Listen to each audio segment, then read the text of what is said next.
Wanguri. Thank you, Madam Speaker. Madam Speaker, I support the bill titled Domestic and Family Violence and Victims Legislation Amendment Bill 2025, Serial 22, brought to the House by the Attorney-General, as these amendments in the bill ensure that in certain circumstances the court must sentence an offender guilty of a breach of a DVO to a term of actual imprisonment. For far too long, victims have been left behind by the previous Labor government when they removed the mandatory sentencing for domestic violence offences, and this bill amendment restores our commitment to those victims.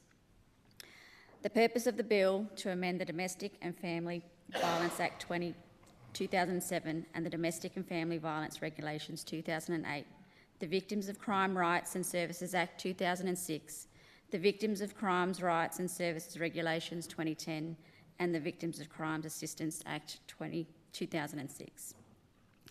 Madam Speaker, under the new mandatory sentencing regime, the court must now sentence an offender to an actual term of imprisonment where an offender breaches an existing DVO and harm was involved, or a threat of harm was involved against the victim.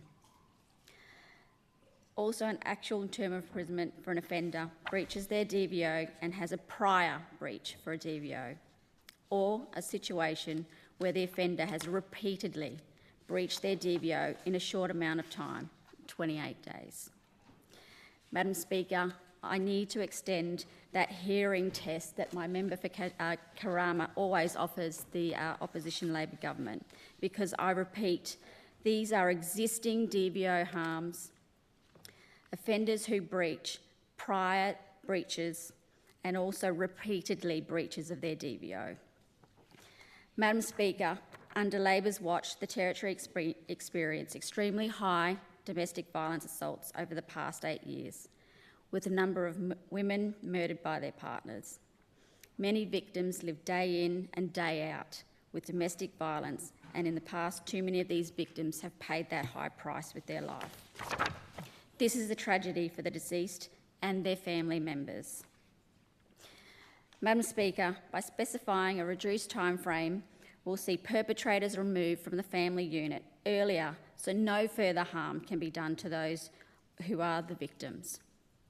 Madam Speaker, the bill amendments to the Victims of Crime Assistance Act 2006 amends Section 8 of the Act to allow for modernised electronic application process aimed to speed up these applications. Madam Speaker, the bill also increases the victim levy and provide more funds to the victims for the use of victim services, and I know the opposition and crossbench are always advocating for more funds in this space. Madam Speaker, these changes show our government's commitment to putting the rights of the victims and their families first. Only last week, the budget was handed down, and a record by the Minister for Prevention of Domestic Violence of ongoing funding of $36 million a year to address domestic, family and sexual violence for new, expanded and ongoing programs to prevent domestic violence. Some of these programs, Madam Speaker, are the Circuit Breaker program, Co-Responder Early Intervention with NT Police, offender programs in prison, domestic, family and sexual violence resource centres, remote safe houses, programs in prison for people committing domestic, family, sexual and violence, and specialist domestic violence courts, programs in community settings for people committing domestic, family and sexual violence. Madam Speaker, for too long, these victims have had no voice, and it's time for our government to listen to them and act for them on their behalf. Madam Speaker, these changes show our government's commitment and putting those rights first. Madam Speaker, in 8 years under the Labor government, domestic and family violence increased by 81% across the Territory, and we need to make sure these programs are effective to reduce and prevent that domestic violence. Madam Speaker, this government is committed to reducing crime and place the rights and the needs of the victims first, including those who are victims of that domestic violence.